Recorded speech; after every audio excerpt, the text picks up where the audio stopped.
उस्मान गाजी जो सल्तनत उस्मानिया के बानी थे, उनके बारे में अक्सर उनकी फतूहात और क़यादत के हवाले से बात की जाती है, लेकिन एक कम मरूफ पहलू उनकी सियासी हिकमत अमली थी जो उन्होंने अपने वक्त के मुख्तलिफ तर्क कबाइल को मुत्तहिद करने के लिए अपनाए। उस्मान गाजी की शादी, जो एक अहम सियासी अक़दाम थी, शेख अदीबाली की बेटी मालहवन खातून से हुई। ये शादी सिर्फ एक ज़ाती ताल्लुक नहीं था बल्कि एक मजबूत सियासी इत्तेहाद था। शेख अदीबाली एक मरूफ रूहानी रहनुमा थे और उनके साथ इस ताल्लुक ने उस्मान गाजी को न सिर्फ उनके पैरोकारों की हिमायत हासिल की बल्कि मजहबी जवाज़ भी फराहम किया, जिसकी बदौलत उन्होंने मुख्तलिफ कबाइल को अपने परचम तले मुत्तहिद किया। यही नहीं, उस्मान गाजी के बारे में एक दिलचस्प उस्मान गाजी जो सल्तनत उस्मानिया के बानी थे, उनके बारे में अक्सर उनकी फतूहात और क़यादत के हवाले से बात की जाती है, लेकिन एक कम मरूफ पहलू उनकी सियासी हिकमत अमली थी जो उन्होंने अपने वक्त के मुख्तलिफ तर्क कबाइल को मुत्तहिद करने के लिए अपनाए। उस्मान गाजी की शादी, जो एक अहम सियासी अक़दाम थी, शेख अदीबाली की बेटी मालहवन खातून से हुई। ये शादी सिर्फ एक ज़ाती ताल्लुक नहीं था बल्कि एक मजबूत सियासी इत्तेहाद था।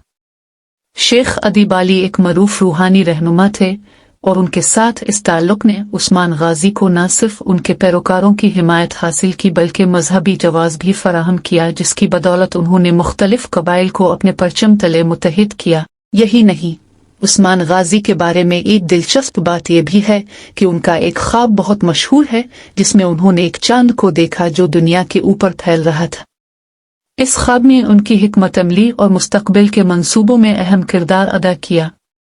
बाद में यही चांद और सितारा सल्तनत उस्मानिया की अलामत बन गए, जो आज भी तुर्की का कौमी निशान है। ये पहलू उस्मान गाजी की जिंदगी के हैं जिनके बारे में आम तौर पर कम बात की जाती है, लेकिन उनका किरदार उस्मानी सल्तनत के क़याम और उसकी तवील अलमुद्दती विरासत में बहुत अहम था।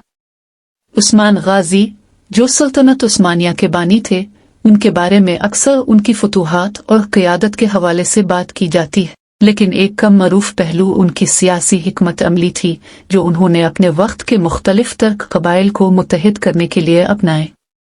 उस्मान गाजी की शादी, जो एक अहम सियासी अक़दाम थी, शेख अदीबाली की बेटी मालहवन खातून से हुई।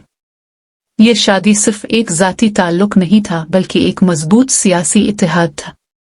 शेख अदीबाली एक मरूफ रूहानी रहनुमा थे और उनके साथ इस ताल्लुक ने उस्मान गाजी को न सिर्फ उनके पैरोकारों की हिमायत हासिल की बल्कि मजहबी जवाज़ भी फराहम किया, जिसकी बदौलत उन्होंने मुख्तलिफ कबाइल को अपने परचम तले मुत्तहिद किया। यही नहीं, उस्मान गाजी के बारे में एक दिलचस्प बात यह भी है कि उनका एक ख्वाब